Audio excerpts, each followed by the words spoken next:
You're listening to the AFTERBUZZ TV Network, now the largest new media platform on the web, and your #1 source for after-show entertainment. Very good, Dean Johnson. From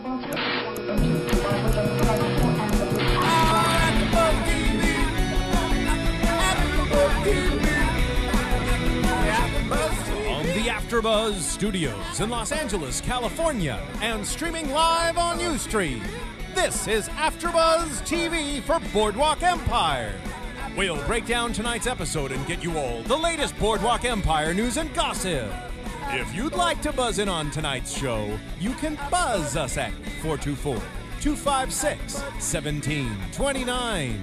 That's 424-256-1729. And now, picking up where the show leaves off and the buzz continues, it's AFTERBUZZ TV for Boardwalk Empire. Hey everybody, how are you? Hey, what's up? It's Bethany and Tamara here. Tamara, I'm like so a sorry. camera. Like a camera, and I just. It's okay. You were writing. I caught you off guard. It's all crazy tonight. I think this is my favorite episode so far in the second series. Yeah. I feel like I say that almost every time, but it's called Gershwin and Bunkum, and it's written by Howard Corder. And it's directed by Be Still My Heart, Tim Van Patten. Yeah. If you're out there, I love you. And you look this up, and it means it's actually, the phrase is Jim. What is it? Jim the name of Bunkum? the name of the episode, wherever else I looked it up, we have it written down that it's Gershwin and Bunkum is the name of the episode, Yeah. but then it said Gimchuck and Bunkum, which I actually didn't have time to figure out while we were coming on the air. But yeah, you have Bunkum means meaningless political claptrap talk that is insincere and empty, which is what we open up on. Yeah. We open up on Memorial Day. And I'm guessing I don't know if it's like the first or third Memorial Day, but Memorial Day is something that's fairly new. Right. To America at that point in time. And I love this episode particularly because it seems to take place within 24 hours. Yeah. And so we open on a beautiful Memorial Day morning with Nucky giving this speech of... Which we know is Bunkum. Which is completely insincere. Bunkum. And he begins the speech by challenging Jimmy. Yeah. And he gets up to the podium and, what is it that they say? Oh, yeah, you think I can't play this game? Yeah. And he's like, I don't think you even know the rules.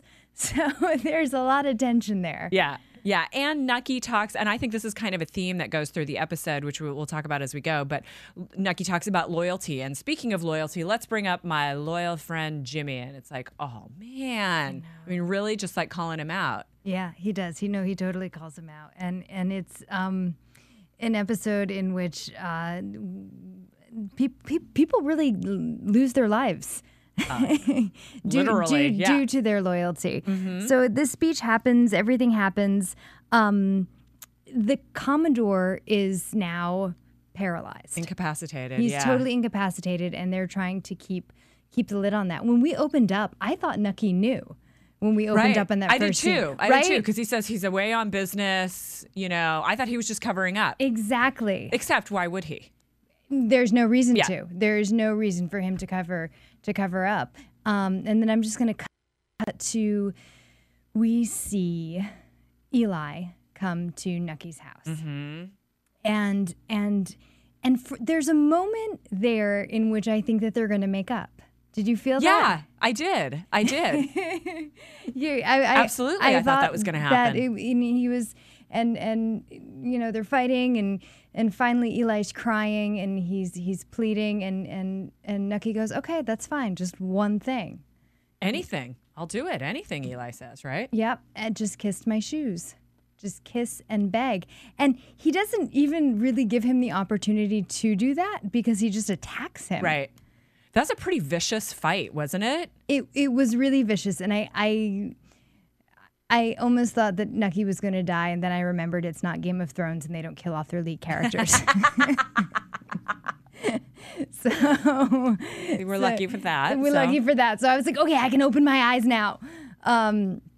But still, they are not that those brothers are not going to make amends. It doesn't seem like that's going to happen anytime soon, whatsoever. God, what to talk about next? I'm just trying to think. I just want to jump over to Jimmy because Jimmy's hanging out with all the old men. Right. And they're like, so where's our money? And they're only asking for, was it 17 grand? 70. 70. Okay. Yeah. I couldn't. It sounded like 17 and I thought it was 70, but it's they invested 70 grand in bribing the Coast Guard and getting the booze, on land, and then in that in the warehouse that exploded last week. So they lost all of their stuff. That's not good. And which is kind of comes full circle because that's kind of what Jimmy did to Nucky on the very first pilot episode. I mean, and he ended up taking the booze and getting them, but it's kind of like I just kind of feel like they're children stealing each other's toys. And it's just like one has the toys for a little while and then they're like, no, give it back. And the other one takes it. And kind so of how it's business just, is sometimes, isn't it? I guess so. I don't, it's interesting to say the least, but he's dealing with all of these old men. And then there's this one really crazy old man, Mr. What is it? Parkhurst. Parkhurst. I would love to. I only wish we had time in between watching these I know, we only have like going, 5 minutes between watching the end of the show and getting on the air. And so as much as we would love to be like Googling things, we don't have the time to. I know. And because I know there's some like social historical thing there about Mr. Parkhurst. I bet you HBO special features lets us know. Right, exactly. But he seems pretty hell-bent on... He just tells this very long and yet beautiful monologue of how he like annihilates a bunch of Native Americans. Yeah. Which is really dark and frightening. And Jimmy's trying to calm them all down. They're like, we want our money. And then at which point the Mr. Parkhurst like nails Jimmy in the head. With that silver-tipped cane, or silver-handled cane. And he dismisses himself, which I'm so glad. And it's one of my favorite characteristics of Jimmy is that he doesn't often explode. Right. Like somebody attacks him. Yeah. And he holds it in for a little bit and like feels the injury and then goes home and thinks about it. And it's, I mean, the repercussions are usually much worse when somebody reacts in that way. Right. When they react immediately, you mean? Because he just he sits in it, right, and thinks about like, okay, all right, you hit me, now what am I going to do to you, right, and really plots it out.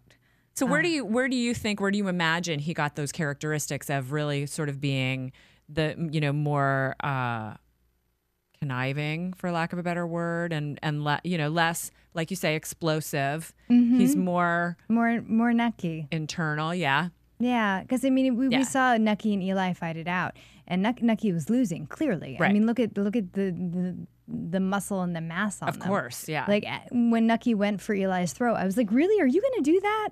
Because I wouldn't. Yeah. So where do you think he gets it from? Well, I think that's right. Yeah. And but it could also be having been in the military and having been through war. Okay. You know, where in that situation, you're often taking orders from other people.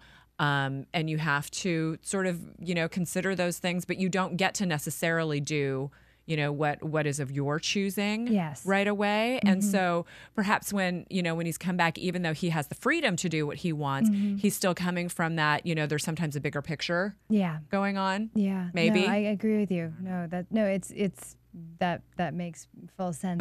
But Nucky, I think, absolutely. I mean, Nucky we've never seen him really have a fight before. No, not a physical one, and certainly not explode. He's very calm, not mild-mannered, but calm tempered in situations, and so he seems like he always had, because Nucky knows always what's going on, and so he can afford to be more calculated and more plotting. You know, exactly, more being the plotter and planner. Whereas Eli is just so explosive. He just reacts to everything. Like and Nucky says that. He's like, you didn't finish it. You know, the minute something goes wrong, it falls apart for you, basically, is what he was saying.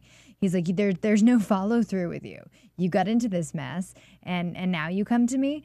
But Eli is so reactive. Even when he gets hit with the cane, Jimmy gets hit with the cane and he walks out, Eli reacts immediately. He goes, where are you going? Come on. Like, I hooked you up with these guys. Yeah, you got to go throw a punch or something, or at least, or apologize or whatever it is he wants He's to do. just, it's so immediate for him, which is why he ends up where he does at the end of the episode.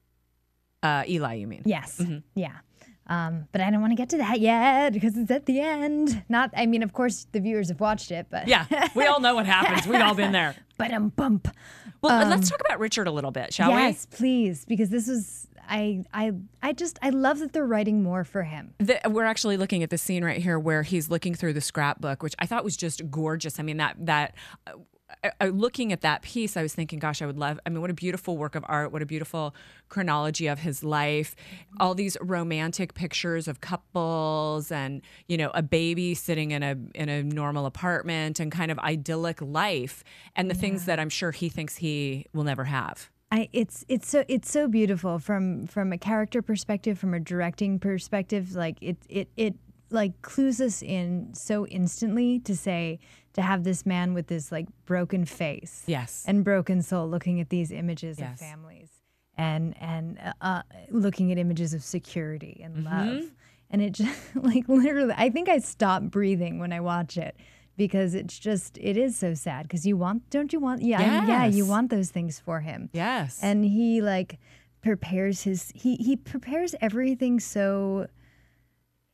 I'm not going to use the word meticulous because it's not meticulous. It's almost just careful and caring in the way in which he prepares his things. It's not in some like type A way where he's like, I need this here, I need that there. It's just like, this is my food and I'm going to wrap it and I'm going to put my hat on my head and make sure my room is clear. Like I feel like it's all with a very nurturing tone. Yeah. And maybe that's my projection onto it, but if that's what they're going for, it works. Yeah. And he gets into the woods. And of course, he's always so polite. He thanks his ride. Yeah. He's just so kind-hearted, he seems, isn't it? Which is such an interesting dichotomy for him. Right? But I mean, if you were going out into the woods to commit suicide, I don't know if a lot of people would be like, thank you very much. I appreciate the ride. I'm very grateful for that. It's really not like the first thing on your mind. No, indeed. But he does it. And he gets out there, and I think, you know, what Tim does for us, the director, is he keeps offering us flashes of life that are very beautiful. And we see that bird. Yeah. It's like, is that a pheasant? I thought it was. I'm not so good on that. I think it might. I used to have them in my yard in Rhode Island. That was my thought. I thought, oh, that must be a pheasant. Yeah. So. And so I'm guessing. And if they're hunting and that's what they do in these woods, it probably was. And it was just beautiful, and he was just kind of marveling at it, sort of. And then he lays down and he sees the trees. Which, again, beautiful shot, right? Gorgeously composed. Yeah. So it's so amazing. And he's thinking about he goes to put the gun to his mouth. And just side note, thank goodness you and I had John here watching the show with us because whenever anything gets gruesome, and there were plenty of gruesome scenes in this episode, you and I were both like this. We're watching like this. And I turned to John, I go, tell me what's happening. And he's like, okay, he's got the gun to his chin. And I was like, and you're just squealing over there. Going, I am. You don't ever want to watch anything with me because I'm so, you're saying, no, it's true. I'm the same way. Because I'm so loud. I will talk through it. It's not. My husband's very good about it. It's all those times of watching HBO Go at home. Yeah, it probably is because I can like stop and read a little bit about what's going on, but I get into it. I'm very much like my Italian grandmother who's like, there's somebody behind you. They have a knife. Watch out. Exactly. Exactly. So we're sitting there not watching Richard think about whether, which kind of bothers me sometimes because I would love to have actually watched what was going on with his face, but I was too afraid. Yeah. So I'll probably go back to HBO Go and watch it again, knowing that he's going to be okay. But yeah, so he's holding the gun up to his chin, and we're both squealing. It's an incredibly uncomfortable moment. John's narrating for us. I know. And John the whole time was going, he's not going to do it. He's too good a character. He's not going to do it. I know. They've got too much invested in him. And I agree. I agree that they have too much invested with him. Sometimes that doesn't always pay off, though. Sometimes they kill him anyway. Game of Thrones. Game of Thrones. They just kill everybody in that. You get completely invested in a character and they're gone. So, but the other thing that we just kind of went over but quickly that I wanted to go back to was he pulled out his dog tags and his medal. Or his medal, yeah, and put that in the front of his his clothing and everything just before he lay down to pull the trigger. And again, just like touching, Yeah. and then he decides not to because we hear and we see. I thought it was a wolf at first, but clearly it's a dog wolf, or a wild dog, I think, which is excellently cast, by the way. Yeah, he's scary. Good job. Yeah. Picks up the mask, runs away, and and the great thing about it is that Richard then says, "Hey, wait, I need that mask." Well, why do you need that mask if you're going to kill yourself? Exactly. So like, yeah! I know. We're like, go, Richard. Go get that mask. You need that mask. Live, Richard. Yes. And it's. And I would have to. I feel like this is one of the more spiritual episodes because it is really kismety and just odd that life kept popping up and saying no, we're not ready for you to go yet. Right. At the moment he's about to kill himself, that a wild animal appears and kind of saves him. Right. And so I think it was the first time we really touch on that at all in Boardwalk Empire. The just spirituality, any spiritual element that like there's like the possibility that there's something else out there. Right. I'm trying to think back if there are any episodes like that, but I don't think so. It's not coming to me. No. And so he chases after the dog, and then I feel like another angel kind of like sweeps in. And there's this man going, hey you, and you can tell he's just lost in the woods and kind of abandoned, and it's like, what I don't know if you've ever gotten lost in the woods before. Thankfully, no. It's not fun. I would imagine. I mean, I grew up in the woods, so I like in the middle of the woods, so I wouldn't get too lost, but if you lose your sense of direction for a little bit, it can terrifying. It can be completely terrifying. Let alone if you want to kill yourself. I can't even imagine that.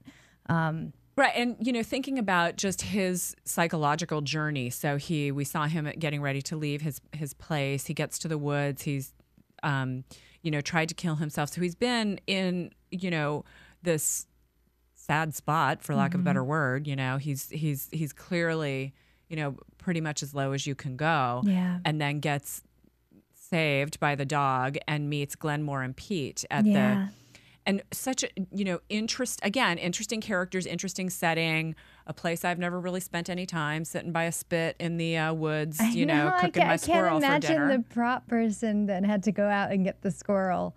I'm guessing that they went down to Chinatown and grabbed some squirrel, or maybe they just have some in reserve. Tiny rabbits. Like, where do you get the squirrel? Maybe they made them out of. I don't know. Clay. We should ask them. Yeah. We'll just call it props. And the wonderful thing that I think it was Glenmore said to him, which was, I need to tell you something, because they figured out he wasn't a hunter, right? What should I do with what should I do with the bones? He sticks them in his pocket. I know. And he has a bow. Some people would tie. throw it in the fire. I think he has like a bow tie and tweed on. Yes. And they're in there like clearly they're I don't even know, hunting outfits. Yeah. We live in LA. Yeah. We're not country girls. But he says, you need to understand something, he says to Richard. You need to understand that people come out here to do things. And his last line was, these woods are for living. Understand? Yeah. I love that. I just thought that was really powerful. It was. And I love that he didn't take ownership of the dog. He's like, is that your dog? And he was like, nope, he's his own dog or his own being. And then you kind of look at the dog, and he says something like he's fought like a lot of fights, or he's a soldier. And at which point you look at the dog again and you realize that like it has like all these scars on its nose, right, and on its face. That's why I'm like, this cat, very good casting. Well cast dog. Yes. And so it it again it brings that spiritual element of like, this was, you were meant to find us. What are they called? Familiars? Is that what it's called? A familiar? When a witch has a animal that hangs out with them, it's their familiar. Oh, I didn't know that. I love that. Maybe that's what it is. Maybe the dog is Richard's new familiar. Not that Richard's a witch. I'm not saying that. I'm just saying. And now he has a connection. It's a new genre. Yes, exactly. Exactly. I'd watch that show. Well, and then Richard goes back to Eli. Yes. Right? And says, what does he say to him? Would you fight for me? No, not Eli, Jimmy. I mean, Jimmy, excuse me, That's Jimmy. okay. What am I saying? Eli was the top word on that page. Okay, but I could never confuse those two. No, but it's night now, and he's, and the wife even is like, I thought you would be at the memorial, and he's like, I didn't really want to be there for that. I wasn't really interested in that. Yeah, which I understand. Yeah, a little too much pain, a little too close to home. I can't even imagine what it's like. I can't imagine like going to war, being conflicted morally about the things I'm doing and ethically, right? And then come home and like it's sunny and beautiful, and being awarded and being like, but no, I can't even fathom what that's like. Yeah. So I mean, I could see why he wouldn't want to show up for that. Yeah. But again, that brought up I'm just going to hit this one home all over the next 30 minutes that we have. Just the loyalty again. Yes. So to go back to the opening scene where we had the memorial service going on, we had these soldiers standing around. A lot of the ones in the back were injured, had limbs lost and things like that going on with them. But they felt probably the sense of loyalty and the sense of duty to be there for the fallen, who maybe had served with them. And then, like you say, not necessarily were being awarded. They weren't on stage. They were standing way in back, but they had that really strong sense of duty and honor. And then that concept came through with Richard and Jimmy, I felt, where he says to Jimmy, would you fight for me? And Jimmy says something like always. And and then Richard said, well, then let's get to work, because he just needed someone to care for him. Yeah, he just wants to be loved. And a reason to be. Which is what we all want. We want security. And connection. Yeah, absolutely. A place to call home. And so now that he's like, they've made a verbal agreement, right? I think this bond will grow stronger, right? And I'm hoping for that, because I love his character. Yeah, I love Richard, and I could see him every episode, and I'd be happy. So let's talk about Jimmy a little bit, because you were saying you were really loving how his progression went through this episode, Jimmy, and how he was sort of taking things back, and so we're kind of all over the place tonight. But I know, it's okay. It's okay. He was, he's a rock in this whole series. We've yet to see him really lose his cool. Whereas like Nucky can lose his cool at times, and Eli can lose his cool at times. Jimmy, I don't feel like Jimmy's ever gone, I don't know what to do. Right. I don't know what's next. And so, we finished last week's episode with his mother slapping the Commodore. Beating him, really. Yeah, really beating him. Yeah. And yet, you know what? It's funny, but I did not, I empathize with everyone. Yes. Most of the time. But I was kind of like, all right, I think you can hit him a few times. Yeah. That's cool. And the thing is, he's paralyzed. Maybe he doesn't even feel it. I know. That's a terrible thing to say. But I was just kind of like, all right. I mean, don't do this every day, Gretchen Mole. But she had some stuff to get. She had a point to make. If you needed to get it out one time, I'm okay with that. Yeah. And then, so in this episode, then she's talking to Jimmy and advising him, right? Yes. And he goes, how do you know those men? Because I think he wants to know how intimate she's been with them. Oh, yes. And she goes, I know them well enough.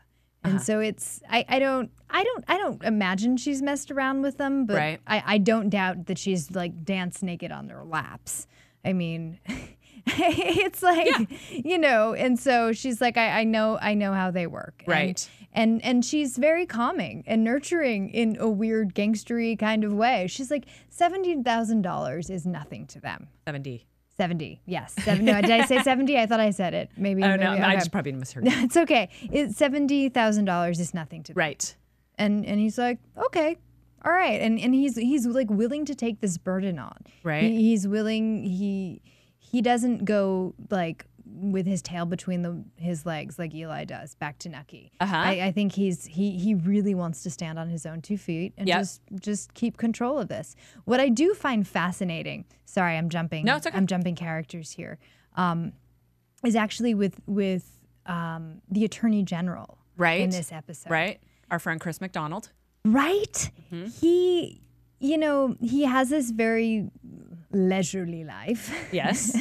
Yes. He's a golfer. And he has lots of time. And Nucky is at the point, because I don't know if I've ever seen Nucky do anything leisurely up until this episode. Like usually he's at work or he's at home. Or schmoozing when he's out in the world. Yeah. Or drinking. But he's never been like golfing per se. But he has to go golfing because he needs the Attorney General on his side.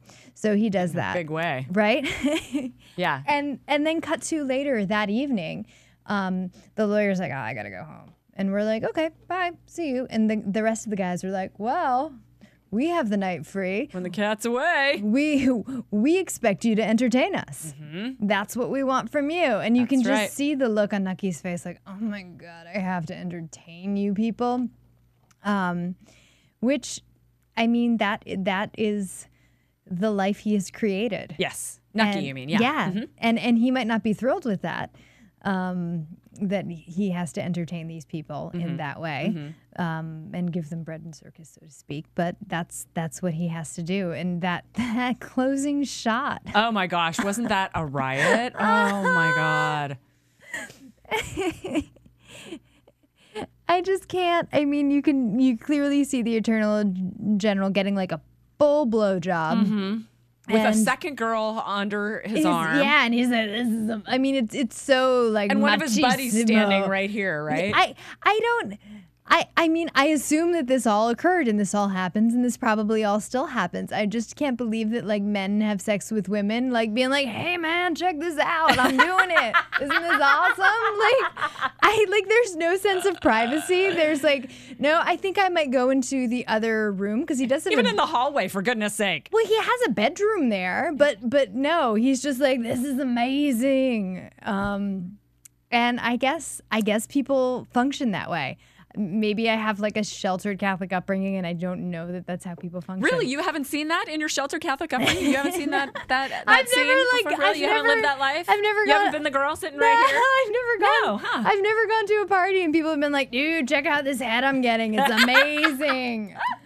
I just thought that was a great scene. It was such a great representation of kind of Nucky's world. And like you say, we see that happening. We see Nucky kind of like, whatever, close the door, for goodness sake. Because he'd rather not be the guy standing in the room watching the Attorney General getting a blowjob. No. And they close the door on him and they still keep that shot. And it's just like a blurry Nucky. Yeah, wasn't that interesting? It was, because I think it is, their visual representation of how he probably feels right now. Right. Which is like he wants to be seen for the man that he is. But yet the man that he is just so askewed and messy that you really it goes back to like the very first few episodes where Jimmy's like, Nucky, you can't be half a gangster. Right. You can't be just like part politician, part gangster. You're either one or the other. Yep. There's no in between. But he sometimes I don't know if Nucky really knows who he is. I wonder, where I feel like Jimmy knows exactly who he is. Okay. And I think a lot of that has to do with the war that he's been through. Yes. And the family that he has. Yes. And that he's created versus Nucky, who's just kind of like, I don't know, he's just always trying to please people. I don't feel like Jimmy's trying to please people. I feel like Jimmy's trying to please himself and provide for his family. Well, you know what I find is so interesting is that Nucky is, like you say, the guy who's always granting favors, right? But it's and he's trying to make sure everyone's taken care of, but it's all because then he's creating a community around himself so that they will take care of him. This is true. And so, it's always a give with the expectation of something coming back. Yeah. Yeah, but the question is do they take care of him? I guess Right. I guess we'll find out when he goes to court, Right. if they're really taking care of him. Yeah, no kidding. That will be. Is that gonna going to be the next interesting. episode? I'm I guessing. don't know. I have no idea what the next episode is. Well, they said in the morning, so I guess that meant, or I felt like that's what they said. Yeah. The people, like all of the bigwigs that were having sex in his office were like, well, tomorrow. Maybe, I don't know. Maybe sometimes I make things up in my head. Our next episode is called Age of Reason next week. So Ooh, that would be, I mean, of course I'm happy that Mrs. Schroeder came to the rescue with that gun. God bless Margaret. Right? And her unloaded gun. I know. But she's gotten some balls this season. She has. Last season, she was kind of like I don't know. I guess Republicans would call her a flip-flopper because she was just kind of flailing everywhere with the choices that she was making, Yes. and they've really found her voice. Yes. Well, and last week's episode where we saw her squirreling away money Yeah. and, kind of she's really got some layers going on there, and there are some things in her past that we're going to start finding out about. The maid brought some of that up. And I find it so interesting from Mrs. Schroeder's perspective that she thinks she's like on par with these maids. Like, I'm from Ireland too. We're the same people. And the maids are like, no. You don't pay me enough money. And you have fancy clothes and are totally taken care of, and you don't work. Right. Like, let's be clear. We may be from the same place, but we're not the same people. We are not in the same situation. Right. Right. And we see, oh my God, I can't remember his name. He's the handsomest thing in the planet in the maid's room. Mr. Slater. Mr. Slater, thank you. I saw him in, I think is it the first episode of Downton Abbey? It's the BBC series that won all these Emmys. I know of it, but I haven't seen any of it yet. Oh my God. Okay, if you love Boardwalk Empire, this is for you, and this is for everybody listening. Yeah. Please go and I don't know if you have trust me, like Amazon doesn't give us any money, but if you have an Amazon Prime account, I think you can watch them all for free. I mean, oh, no kidding, really? Yeah, if you have an Amazon Prime account, you can stream anything for free. I just learned. Know that. I'm so gonna go get one of those. I did because I was like not feeling well one day, and I was just lying in bed, and I started watching Downton Abbey. And if you like Boardwalk Empire, you are gonna love Downton Abbey. And they've done one season, right? But one British season. So there's only like there's like 6 episodes, yeah. right? Yeah. Those British, they are crazy. So after 6 episodes, I'm like, oh my God, when does the next one come out? I can't. What? But but Mr. Slater is. He's in Downton Abbey. They must have pulled. I don't know if he auditioned for this already, and that's why, or they saw him in that because he's excellent in that episode. And he's just there's something very charming about him. Yeah, no kidding. And clearly Betty or whatever her name the maid is. What I can't remember her name. I don't know. But she's spilling secrets to him. Yeah. You know, I was really getting nervous about that. I'm like, shut your trap, lady. Well, in Downton Abbey, I know we're talking about Boardwalk Empire, but part of the show is like all the secrets that the staff spill. And so, because of course, that's what they do. Of course. And she does. She's starting to spill secrets, and he's just kind of cool, calm, and collective, and he's not like really. He's just kind of taking it all in. I mean, he did set a bomb off last episode. Yeah. Let's be clear. Yeah. He's a tough guy. He is, but he also flirts with Mr. Schroeder a lot. So I'm curious where that is going to lead and that them. Combined, whatever that is, combined with the information that he's kind of getting, not that he's fishing for it, but she's volunteering, his girlfriend, the information about Margaret. So that's I think when we get to predictions, I think Margaret might be getting into some hot water. I was really happy with the way that Howard and Tim started setting. Your friends, yes, Howard and Tim. They're my buddies now. What's up, guys? But I was really happy with how they set how they set things up this episode. Sometimes I feel like I get hit on the head with exposition for the next episode. Yes. For the setup. Well, yeah, because there is a lot of sort of historical information that needs that to be imparted. But I did not feel that way this time around. I agree. I just felt like they were telling me a story, and I was kind of living through it and watching things happen. And I mean, clearly the maid and Mr. Slater is a setup for the next couple episodes. But it didn't feel that way. And I think that has everything to do with this episode having more emphasis on relationships than what they were doing. I agree. You know, because we had Nucky and Eli, we had Margaret coming in there, we had, you know, the Richard and just the Richard's relationship with himself, you know, and that whole process that he's going through. Jimmy trying to figure out who he is and where he's going to create things, discussing that with his mother, who he is in regards to Nucky. It was all, you know, it was a lot about relationships in this episode. It was, and which brings us finally to Eli and Eli losing control. There was I don't know, somebody was telling me, I can't remember the name of the author, but the book is called Willpower. And what I found interesting about the book was that it says like how men of power who make lots of good decisions are under so much stress, they eventually make a bad decision. Like how, like, is it Eli Spitzer? How, like, Elliot, thank you. Well, it's the character's name. Eli. Yeah, that's what. It's Eli's ours guy. How, he can do, like, a lot of wonderful things, but then, you know, sleep with a prostitute and mess everything up. Right. And I kind of feel like Eli, even though he was losing control, he was really trying to make some decisions. And he ends up just spinning out of control by the end of this episode and making a really bad one. With George. Oh, poor George. Was George one of the old men? I don't know. I can't even remember where the heck George came from. Which is why sometimes the series gets a little tricky. Right. Because, you know, they'll have like 7 old men sitting in there. Right. And it's hard to distinguish who is who. Yeah. At first I thought he was Nucky's lawyer when George came in. And then I went, no, I think the lawyer had white hair. I think like it's hard. Yeah. But I'm assuming that George is one of Well, he's one of the people in sort of the Commodore's circle, obviously, because he's the one who and he's checking on. Thank God for John again, because we were absolutely. I actually left the room. You left the room. I did. I'm such a wimp. I don't like to see blood. I don't like to see people harming each other. It was gnarly, I'm just going to say, because I wasn't looking, but I heard it. And can I describe just parts of it? Please do. Go ahead. So it started with Eli grabbing a wrench, like a pipe wrench, and basically smashing George in the throat. Oh. And so what a difficult thing to deal with, because that's what I was doing.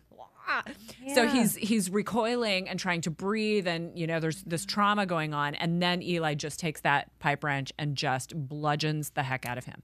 He was a bloody pulp by the end of it. It was terrible. And then he brings in his like second in command. Yes. Yes.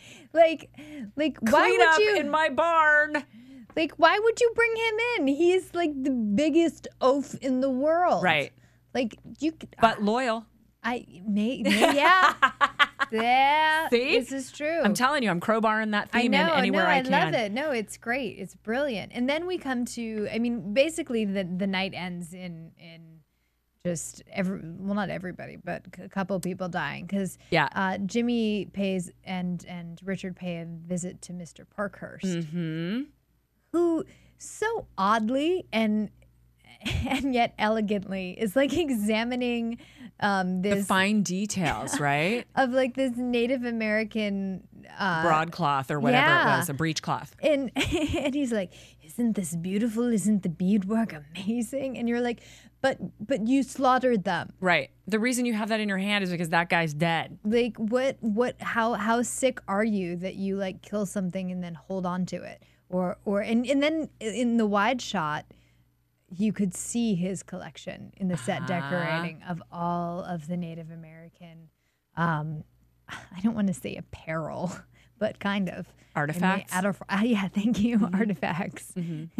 At what point, I'm curious, does something become an artifact? By then it's an artifact, right? Yeah. I would think, yeah. And so it's just all there. And they so beautifully, although I kept my eyes closed, it was kind of like it was like Hammurabi's code, justice being done. Exactly. They exacted their revenge. They scalp him. Mm-hmm. Again, we didn't see it. Nope, didn't I just see saw it. the knife going right here, and I I went, did too. Good. I closed my eyes and said, John, are they scalping him? Yeah, they did. And that's I wonder. No, go ahead. A little bit of nobility, right? Because Yeah. it was sort of giving him his comeuppance. And I mean, I like to think, I'm sure it didn't go this far with Jimmy and Richard, but I like to think sort of, avenging the nasty death that Mr. Parkhurst had slaughtered. placed down on all these Native American people. It was interesting, the dialogue that they crafted, saying they thought they could fight off the bullets with magic. Yeah. That broke my heart. Yeah. I thought, oh God. Just vicious. It was really vicious. And so there was, some justice was done this evening on Boardwalk Empire. Well, and again, I just thought it was really beautiful that I know it's sick that because we're talking about them killing someone. But, I know. But that Richard is sort of back, I hope, on track, and has again a reason to live. Yes, something to live for. And just we don't want him to die. Just, because we're not horrible people. They did an excellent job of painting Mr. Parkhurst as a villain for us to feel that way. Yeah. I mean, I don't think we were casually led. No, of course, obviously. By the end we're like, yeah, that's happening. And then we're like, wait a second, I'm rooting for somebody's death. Let me hold on a second and just check on what we're thinking. Yeah. I think that's it. I think we can go to our commercial and gossip and predictions. Yeah, let's do it. Woo. The biggest new media platform on the web just got bigger. More bandwidth, smoother streaming, lightning fast download. Don't get technical with me. AfterBuzz TV is making the jump to hyperspace. Join the fun at your #1 source for after-show entertainment. Look at the size of that thing. AfterBuzz TV. Okie dokie. So I have abrupt. Yeah, I know. It was like, ba-doom. So the only gossip that I have is that I never can find gossip on Boardwalk I Empire, had to so I'm excited that I you had to found some. look because it was not easy to find. But I guess Paz de la Huerta was really drunk at the Golden Globes. And she has not been leaving a good impression. So, and this was in Rolling Stone magazine. I think this was in the September or October issue, and they were saying that they wouldn't be surprised if they started writing her out. Really? Yeah. Really? Well, and she also got into a bar fight. Yeah, she's been in the. I mean, that's literally the only gossip that I find is always about her, about her crazy outfits, about her what she wore to the Emmys. Did you see what she wore to? I Oh my didn't. gosh! Look up her Emmy outfit. I will. Is it a little really cray-cray? something? Yeah, and it's her makeup. I talked about this a couple weeks ago. But her makeup. I was, remember seeing her makeup. It was weird. Odd. It was I really think weird. she's. Let me just put it this way. I don't think she's acting that much on the show. I know. I don't think so either. I don't. And I think that's very close to who she is. Yeah. And it's very watchable. It is, absolutely. I think she does a great job. Yeah, and we love her character. But if you can't behave, then you got to go, I guess. Yeah. So I heard that, and I guess that Lucky Luciano. Yes. I did some Google Wikipedia research. They don't call him Lucky Luciano. I think maybe we just call him that on the show, but they don't call him that for another 10 or 15 years. No, they call him Charlie. Yes. And what happens is Mr. Masseri, one of the old Sicilian bosses. Yes. Basically they try to kill him. This happens in real life. I wish I had the details in front of me, the actual dates. And he survives this awful attempt on his life and just a brutal stabbing left on the beach. And so that's why they end up calling him Lucky Luciano. So and also the Pete mustaches, because we were trying to figure this out 2 episodes ago, because they kept talking about the Pete mustaches, and we're like, what are they talking about? And it was the nickname given to the old Sicilian bosses that had come over to Italy in New York. And last but not least, regarding Lucky Luciano, because this is the only information that I really have, is I guess he's dating Ashley Simpson. Oh, really? Yeah. I mean, I don't know. Huh. Yeah, I have no thoughts on that. I'm just I kind don't of really either. I'm just like, good on you. Hope you're having I'm fun. like, that's cool. And that's our news and gossip for the week. That's it. That's what we got. Shall we move to predictions? Yes. Do we get the fun music? And now, your AfterBuzz TV predictions. Okay. Jesse, you make me smile.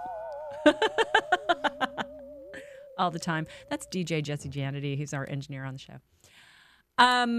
Okay, what I'm really hoping for is some good meaty Margaret. That's what I want. All right. Because they keep teasing it, with her stashing the money away like we were talking about last week, and this week with the information going out, and then her drinking with the. I think she's headed for some excitement, for lack of a better word, and because like we were saying earlier, she's got all of this history, going on, and she's come so far from the beginning of the series to now. I really, because I'm always rooting, especially in these heavily male shows, to see the female characters like really coming out and doing their thing, and I love it when she stands up for herself, when she stands up for Nucky even, right? And pulled out the gun and knew to take the ledger when his office was being raided and all those things. I know. I like seeing the woman do sort of heroic things, I agree. so that's kind of my. It's my hope, but it's also my prediction because they're laying the seeds for that with Margaret, I think. Yeah. What do you got? I mean, I have like my desires for what I want to happen, and then, but my desires are so far fetched for this show. Oh, really? Like what? Though, tell us. But like, I want Jack Houston, Richard, to like find somebody and fall in love and have a nice home. Okay. I just really want that for him. Okay. It's not going to happen. I don't think it will. No, it's not. It's not going to happen. But bless you, Miss Sunshine, for wanting that for him. I'm like, please. It's so awful. I kind of want like Jimmy to move into the big house with his wife, the Commodore's house, and like have that and like take over. Yeah. I really would like for him to take over. But what I really honestly think is going to happen is Eli's going to have to go back to Nucky because he's just killed someone and he is in big trouble for that murder. I think we're going to see, even though he's the law. Even though he is the law, maybe not in this coming episode, but in following episodes, he's going to have to, if you take a life, something is going to arise. Of course. Yeah, there are repercussions to that sort of behavior. And I think what's going to happen with Jimmy and Richard is they're going to go on a bit of a slaying spree with these old men. I think they're gonna start knocking people off, kind of like they do in The Godfather in that one episode where like he's like going up. It's like the christening episode where like they knock off all the bosses, but like he's having his baby's christening at the same time. Right. I think they're gonna knock off a lot of those old men, and I'm very curious what the butcher is gonna do about wanting his money back. Because he's mean, man. Scary. He's mean. And saw, if you go to the HBO special features in the last episode, he has like this whole little great special feature about how he took like the butcher does? Yeah, how he took like this like that. first class butchering course and like went kind of like, I mean, he really goes for it. I mean, like I don't mind getting my hands dirty acting wise, but like chopping up a big piece of veal, I don't know, dude. I don't know. Like, don't cast me as a butcher, okay? Funny enough, about 3 weeks ago, we were shooting an episode for my show. It's really not a plug. It's because nobody can see. It's in El Paso, Texas. If you're in El Paso, Texas, absolutely look for me on PBS, the Tamara Twist. I love that.